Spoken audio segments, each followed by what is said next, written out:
Aujourd'hui, moi, c'est vrai que je vais vous parler de l'équipe, un peu le thème de la soirée et d'un angle où souvent c'est sous-évalué, sous-estimé, mais l'équipe est aussi une source de valeur ajoutée dans l'activité analytique. Quand on parle de l'activité analytique, quelque part, on parle de 3 éléments. Il nous faut des données, c'est fourni par l'entreprise, elle les crée elle-même ou elle les achète. Il nous faut des outils, ça on les achète et je parle bien d'IT. Il n'y a pas de solution analytique out of the box qu'ils pourraient acheter et implémenter. C'est un ensemble d'outils que permettre d'extraire, de transformer de la donnée en information et de la présenter. Et finalement, il y a aussi l'équipe. Et l'équipe, ben, elle n'est pas dans l'entreprise, nécessairement. Ça ne s'achète pas. Une équipe, ça se construit. Et c'est de ça que je vais vous parler aujourd'hui.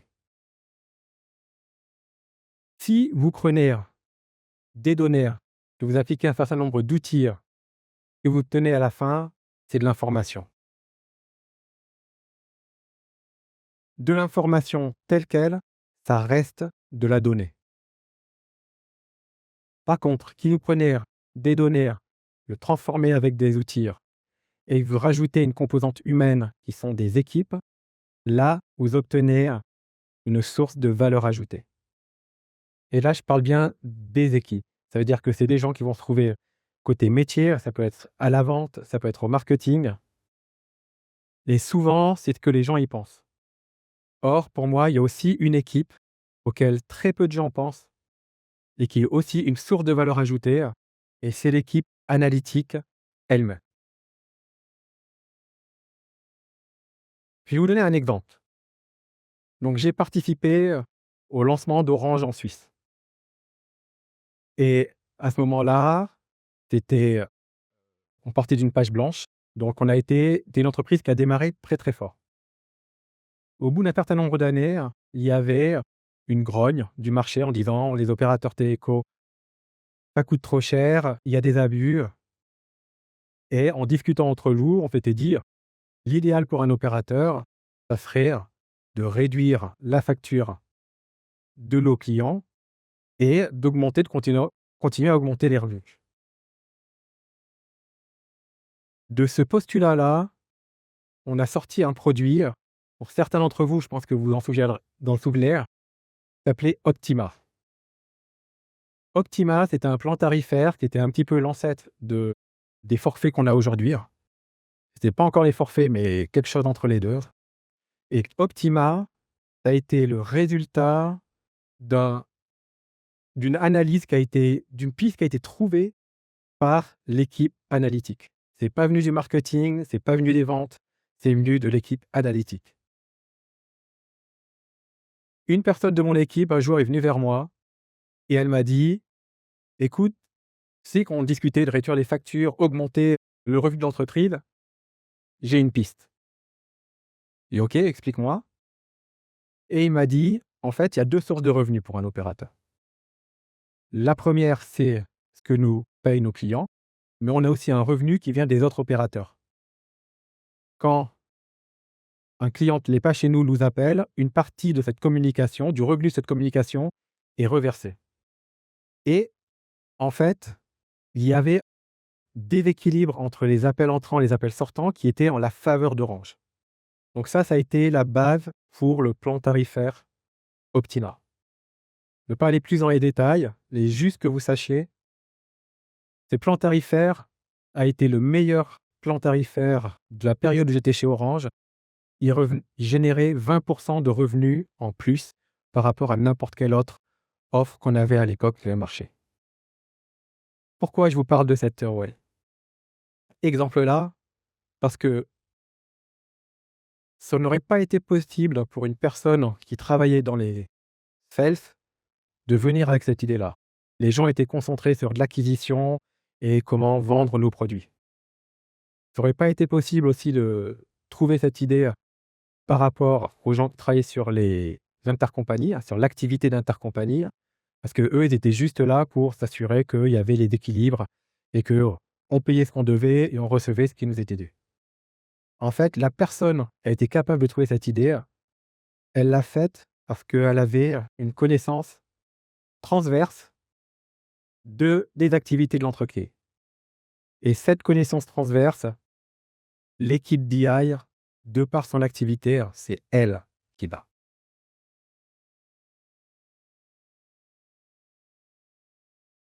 Pour construire cette connaissance transverse, en fait, il y a 2 éléments qui sont primordiaux.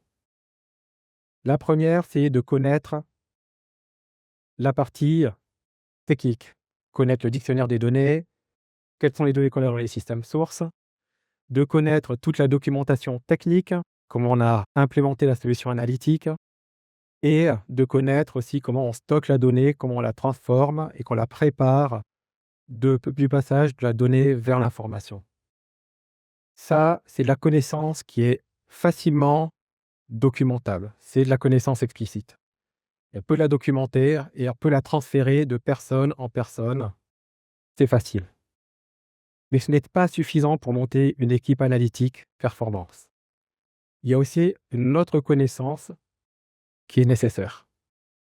Et cette connaissance, c'est déjà toute celle que chaque personne apporte de par son passé, ses expériences, ses formations.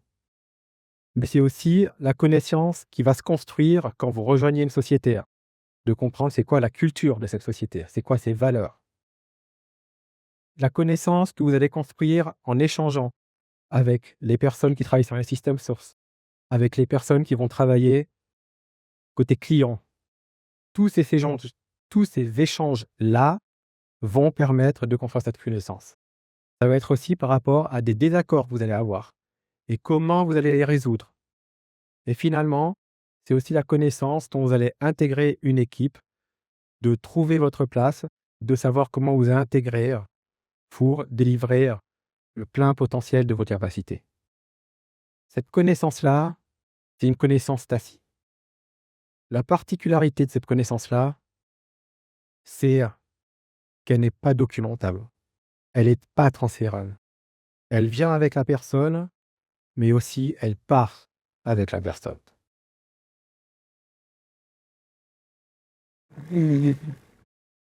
Essayez de vous rappeler la dernière fois que vous avez commencé une position dans votre entreprise. Combien de temps il vous a fallu entre le moment où vous avez signé votre contrat, que vous avez commencé, et le moment où vous vous êtes senti: «J'ai suffisamment de connaissances pour être capable de délivrer le plein potentiel de mes capacités». À la base, je voulais faire un petit sondage, mais là, je vais accélérer un peu parce que d'expérience dans le domaine analytique, il faut compter 12 à 18 mois. Bon. Ce que je veux dire, c'est que c'est quelque chose qui va prendre du temps. Ne pas sous-estimer. Il ne faut pas l'accélérer, ça ne sert à rien. Il faut laisser le temps à cette connaissance tacite de prendre forme. Et encore une fois, c'est au sein de chacune des personnes.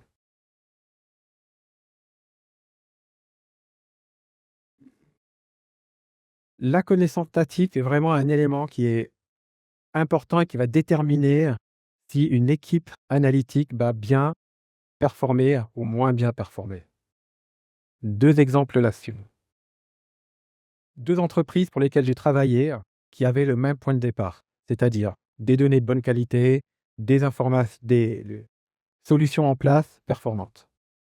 La première entreprise, quand je suis arrivé, l'équipe analytique avait un très fort dysfonctionnement. Quand je parle de très fort dysfonctionnement, c'était que les gens ne communiquaient pas entre eux. En fait, j'ai récupéré un groupe d'individus qui travaillaient chacun de manière isolée. Pas de collaboration, pas de partage d'informations. Le résultat, c'est que les utilisateurs n'étaient pas contents, avec la redondance dans les rapports, parce qu'ils ne partageaient pas sur quoi ils travaillaient. La qualité des rapports était moyenne et ils prenaient énormément de temps. Il y avait un gros backlog, il fallait énormément de temps à délivrer du service. Tous les jours, il y avait quelqu'un qui allait se plaindre dans le bureau du CIO concernant la qualité que l'équipe analytique des. Quand je suis arrivé, c'était la situation quand je suis arrivé.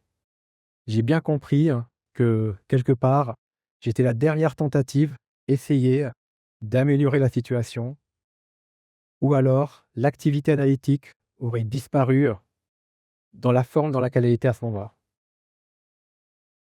Je vais juste vous dire que j'ai travaillé pendant 9 ans dans cette, société, donc j'ai réussi pas trop mal à à corriger le tir. Deuxième exemple, je suis arrivé et avant de commencer, en fait, j'avais signé mon nouveau compte emploi qui devait débuter le 2 janvier et j'ai été invité à la soirée, l'apéro de Noël avant pour rencontrer l'équipe et puis, discuter, faire connaissance. Durant cette soirée, ça a été un défilé ininterrompu de tous les dirigeants de chacune des divisions de cette société qui venaient me voir pour me dire combien il était content, il était dithyrambique sur l'activité BI qui leur a été fournie.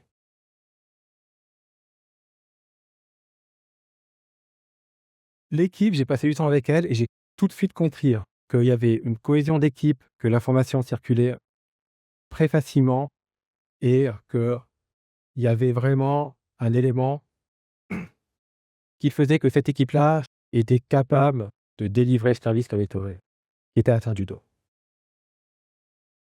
La différence entre les deux, c'était le leadership. La première équipe n'avait pas eu de leader qui avait été auparavant. On fait un travail qui n'était pas concentré sur l'équipe, de plus se concentrer sur les solutions et sur les données. La deuxième équipe, il y avait un leader qui était avant, qui avait fait un super travail pour construire cette cohésion d'équipe. En tant que leader, en fait, si vous voulez réussir à monter une bonne cohésion d'équipe, il faut 3 éléments. La première, c'est que vous devez être déjà vous, en tant que leader, convaincu que votre équipe est une source de valeur ajoutée. Le deuxième élément, c'est qu'en tant que leader, vous devez vous assurer que vous protégez l'équipe. Il faut être sûr qu'il y a cette cohésion d'équipe qui se met en place, qui persiste, qui dure dans le temps. Et troisièmement, en tant que leader, vous devez mettre à disposition tous les éléments pour que l'équipe puisse délivrer le maximum de ses capacités. Et ces éléments, c'est leur fournir une direction et une vision qui est supportée par une stratégie et qui est cadrée par, qui est bornée par un cadre qui est clairement défini. L'autre élément, c'est aussi, ça c'est quelque chose que j'ai appliqué depuis des années, de se concentrer sur les forces de chacun. Si vous appliquez tous ces éléments-là, il n'y aura pas de surprise, vous avez les ingrédients au moins pour monter de bonnes équipes analytiques.